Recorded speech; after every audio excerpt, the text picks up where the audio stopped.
রাস পূর্ণিমাতে কি করলাম সেই নিয়েই থাকছে আজকের ভিডিও। হ্যালো সবাইকে, কেমন আছেন আপনারা?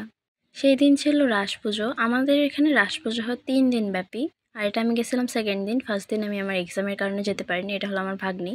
তো ভাগ্নির সাথে চলে যাই ফুচকা খেতে। ভাগ্নি আমাকে ফুচকা আর আইসক্রিম ট্রিট দেয়। তারপর চলে যাই আমরা একটু মেলা ঘুরতে। এই যে বসেছিল মেলা।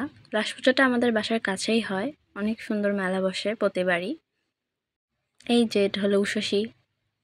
এরপর সৈজিদি আর সিথি চলে আসে। এরপর আমরা আরেক পাশের মেলা দেখতে চলে যাই।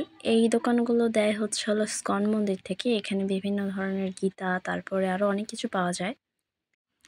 তারপরে এই তো ঘুরছিলাম, আর সেদিন মন্দিরে অনেক বেশি ভিড় ছিল, সেকেন্ড ডে যেহেতু। তারপর আমার বোন এখান থেকে কি যেন কিনে। এরপরেই তো আমরা মন্দিরে উঠে যাই, আর এটা মন্দিরের চারদিক থেকে ভিডিও করতেছিলাম। এই হলো রাসের বুড়িমা। এই তো এটা হলো অষ্টসখী সহ বৃন্দাবন চন্দ্র, রাধাকৃষ্ণ।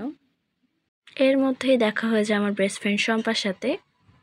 তারপর এখানে দেখি কলাসহই কলা গাছ এনে বসিয়ে দেওয়া হয়েছে। আমি এটা একটু ভিডিও করছিলাম। আর ওই দিন চাঁদটা অনেক বেশি সুন্দর ছিল, যেহেতু পূর্ণিমা ছিল। তারপরে এই যে আমি চাঁদ দেখাচ্ছিলাম।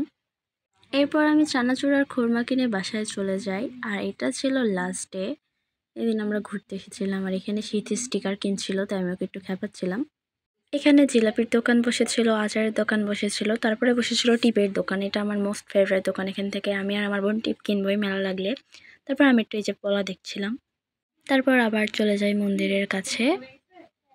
এই যে এটা হলো আমার 2 ভাই, লক্ষণ আর সুদীপ দা। তারপর আমি এটা আমার মায়ের সাথে ভিডিও করতেছিলাম। তারপর আমি একটু নিজেকে দেখাচ্ছিলাম, হা হা হা, এটাই বাস্তব। তারপর আবার চাঁদ দেখাচ্ছিলাম। এরপর চলে যাই আবার চটপটি খেতে। চটপটি খেয়ে ওখান থেকে এসে আমি মেলা থেকে এই 3টা ঘট কিনে, অনেক বেশি কিউট না? তারপর আমি এখান থেকে চলে যাই শুকনো জিলাপি খাওয়ার জন্য। আর কি, যে জিলাপিটা রসে ডোবানো হয় না, ওই জিলাপিটা খেতে আমার অনেক বেশি ভালো লাগে। এই যে ওই জিলাপিটা দোকানদার কাকু আমাকে খেতে দিয়েছিল। এরপর একটু ঝালমুড়ি খেয়ে আমি আবার আমার সব ভাইয়ের সাথে চলে যাই ফুচকা খাইতে। এরপর চলে আসে রাসের বুড়ির বিসর্জনের সময়। তারপর এখানে আমি একটু বুড়ি মায়ের সাথে ভিডিও করে নিচ্ছিলাম। এরপর এখান থেকে বৃন্দাবন চন্দ্রকে নিয়ে চলে যাওয়া হয়। এই যে আমার বোন সিঁদুর দিয়ে আমার মুখ কি করছে। তারপরে যে ওরা 2 বান্ধবী সিঁদুর খেলছিল, গিনি আর সম্পূর্ণা। এই যে বুড়িমাকে নামানো হচ্ছিল বিসর্জনের জন্য। তারপরে এই তো সবাই মিলে ধরে বুড়িমাকে নিয়ে যাওয়া হচ্ছিল। অন্যবার রাস পুজোতে আমরা আরও অনেক বেশি মজা করি, এবার কেন যেন অতটা মজা হয়নি। তারপরে এই যে বুড়িমাকে 7 পাক খাইয়ে বিসর্জন দিয়ে দেওয়া হচ্ছিল। তারপরে এই তো বিসর্জন হয়ে গেল। তো আজকের ভিডিওটা এই অবধি। সবাইকে জানাই টাটা।